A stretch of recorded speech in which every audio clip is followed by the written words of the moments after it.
तो hello friend, स्वागत है आपका फिर से हमारे चैनल द सनराइजेज क्लासेस में। तो डियर स्टूडेंट्स, आज के क्लासेस में जो हम लोग डिस्कस करने जा रहे हैं वो हमारा टॉपिक होगा इक्वेशन ऑफ मोशन। क्या होगा सिंपल पेंडुलम का, और वो भी लैग्रेंजेस के फॉर्म में, मीन्स लैग्रेंजेस इक्वेशन के फॉर्म में हमारा इक्वेशन ऑफ मोशन क्या होगा किसी भी सिंपल पेंडुलम का। तो चलिए देखते हैं। सबसे पहले हम लोग इस इमेज को समझ लेंगे। तो ये इमेज में देखिए, हमारे पास कोई पेंडुलम जो है वो इस प्रकार से लटका हुआ है। तो जो पेंडुलम का ये लेंथ होगा वही उसका ये सेम लेंथ होगा, क्योंकि पेंडुलम यहाँ से यहाँ रोटेट करेगा। तो पेंडुलम जो हमारा है टू एंड फ्रो मोशन करेगा ओ से ए के बीच में। तो ओ से ए जो है वो उसका पेंडुलम का आर्क हो गया। आर्क लेंथ क्या हो गया, एस हो गया। इसका हम लोग सपोज कर लेते हैं। और ये जो आर्क लेंथ बन रहा है पेंडुलम का टू एंड फ्रो मोशन के बीच में, उसका जो एंगल होगा वो हमारा थीटा एंगल के साथ टू एंड फ्रो मोशन कर रहा है। और ये हमारा पेंडुलम का लेंथ है।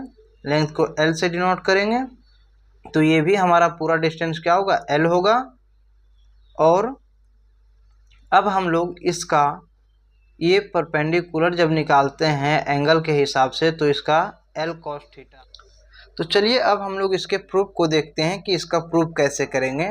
तो सबसे पहले हम लोग ये सपोज कर लेंगे कि थीटा जो है वो हमारा एंगुलर डिस्प्लेसमेंट है सिंपल पेंडुलम का। अभी हमने बताया था कि थीटा एंगल के साथ डिस्प्लेसमेंट कर रहा है, means to and fro motion कर रहा है ओ से ए के बीच में।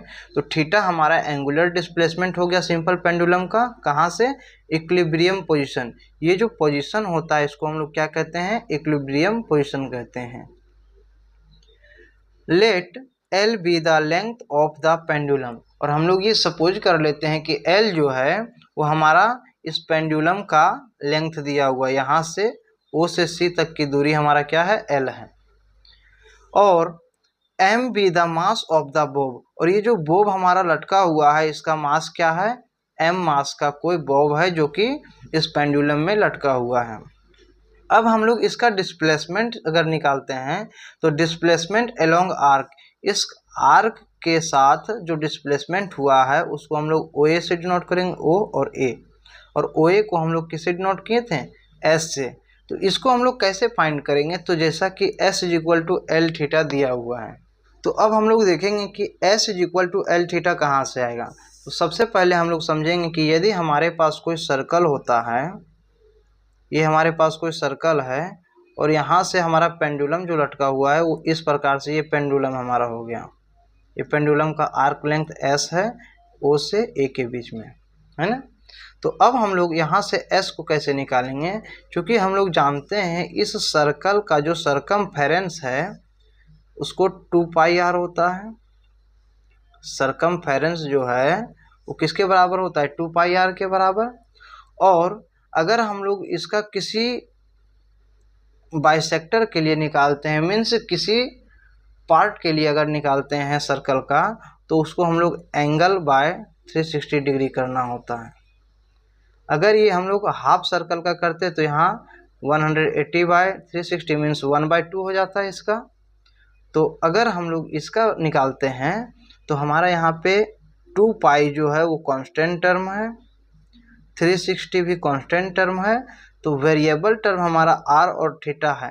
मीन्स जब भी हम लोग आर्क लेंथ निकालेंगे या फिर सरकमफेरेंस निकालेंगे तो डायरेक्टली प्रोपोर्शनल होगा आर और थीटा के। मीन्स आर और थीटा के ऊपर ही डिपेंड करेगा।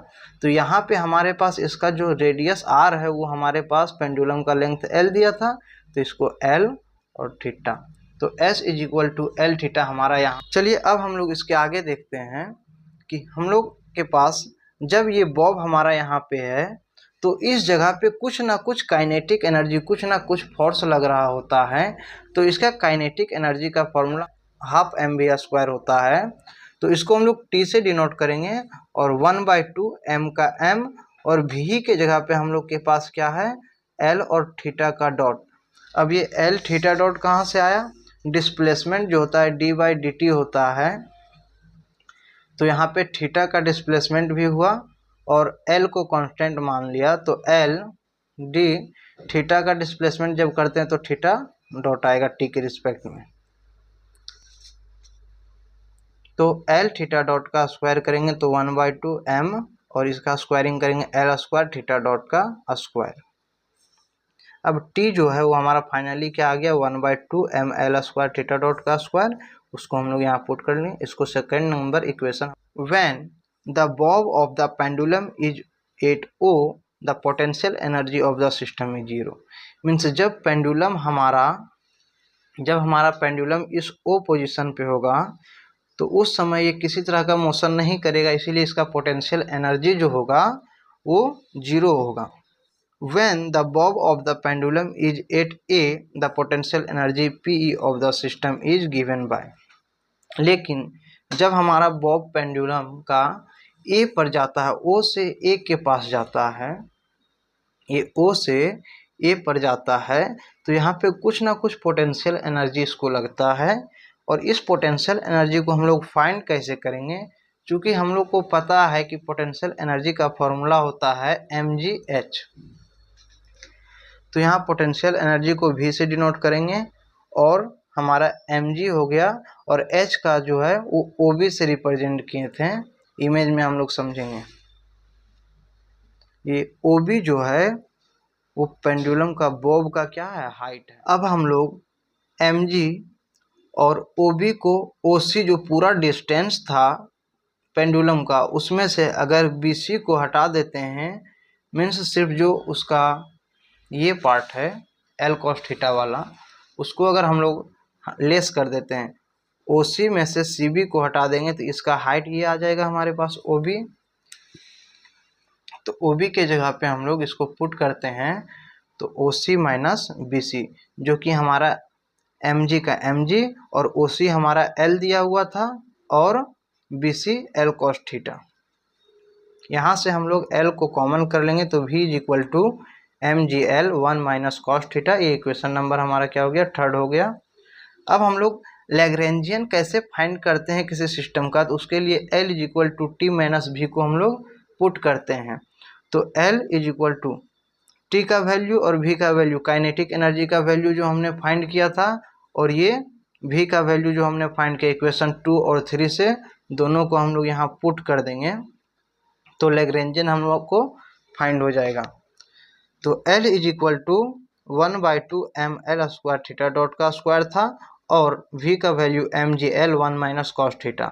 अब हम लोग इसको सॉल्व करते हैं तो हमारे पास आता है L is equal to 1/2 m L square theta dot का स्क्वायर माइनस, एक बार 1 से मल्टीप्लाई करेंगे तो mgl और माइनस माइनस प्लस देगा mgl cos theta. Equation number क्या हो गया, 4 नंबर इक्वेशन है।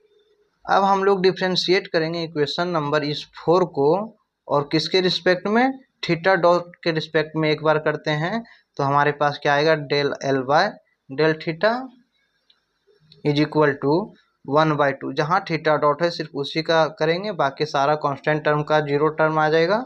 तो 1/2 m L square theta dot का स्क्वायर का करेंगे तो 2 कॉमन आ जाएगा बाहर, और 2 में से एक पावर लेस करेंगे तो थीटा डॉट का 1 होगा। अब हमारे पास dl by D theta dot क्या आ गया, m L square theta dot, ये 2 से 2 कैंसिल हो गया। ये हमारा इक्वेशन नंबर क्या प्रकार से हम लोग फिर से डिफ्रेंशिएशन करेंगे इक्वेशन नंबर 4 का, अगर थीटा के रिस्पेक्ट में। तो थीटा के रिस्पेक्ट में हमारे पास 2 टर्म था, एक तो हमारे पास था mgl plus mgl sine theta, sorry cos theta, mgl cos theta. और जब हम लोग इसका डिफ्रेंशिएशन करते हैं थीटा के रिस्पेक्ट में तो ये टर्म तो जीरो आ जाएगा, प्लस इसका डिफ्रेंशिएशन करेंगे तो mgl और कॉस थीटा का डिफ्रेंशिएशन हमारा माइनस साइन थीटा देता है। अब इसको सॉल्व करने पर mgl और ये माइनस को बाहर कर लेंगे और sine theta, dl by D theta जब हम निकालते हैं तो mgl और माइनस का साइन थीटा आ गया। dl बाई डी थीटा जो निकाले वो माइनस का साइन बाहर करने के बाद mgl साइन थीटा, इसको हम लोग इक्वेशन नंबर 6 मान लेते हैं। अब ये इक्वेशन नंबर 5 और 6 दोनों का वैल्यू को पुट करके और लैग्रेंज इक्वेशन जो होता है उसमें इसको बैठाएंगे, तब देखेंगे कि हमारे पास इसका इक्वेशन क्या आता है। तो substituting the value of equation 5 and 6 in the following Lagrange equation, ये हमारा लैग्रेंज इक्वेशन होता है सेकेंड काइंड, जिसमें से अब हम लोग इसका वैल्यू को पुट करेंगे तो हमें इक्वेशन फाइंड आउट हो जाएगा। तो डी बाई डी टी और D L by D theta dot का वैल्यू हम लोग निकाले थे इक्वेशन नंबर 5 में, M L square theta dot और माइनस का माइनस, और D L by D theta हमारे पास क्या है, माइनस का M G L sine theta, जो कि 0 के इक्वल होगा। तो अब हम लोग इसका डिफ्रेंशिएशन करते हैं, तो जब भी टी के रिस्पेक्ट में होता है तो थीटा का डिफ्रेंशिएशन होगा। तो एम एल स्क्वायर थीटा का एक बार डिफ्रेंशिएशन था, ये 2 बार हो गया, double derivative plus minus minus plus M G L sine theta is equal to 0। अब इससे हम लोग एम एल स्क्वायर को कॉमन कर लेते हैं। तो जब एम एल स्क्वायर को कॉमन करेंगे तो यहाँ सिर्फ और सिर्फ इस टर्म में बचेगा थीटा का double dot double derivative plus जी, यहाँ पे एक ही एल था तो एक एल से हम लोग डिवाइड कर देंगे, sine theta is equal to 0।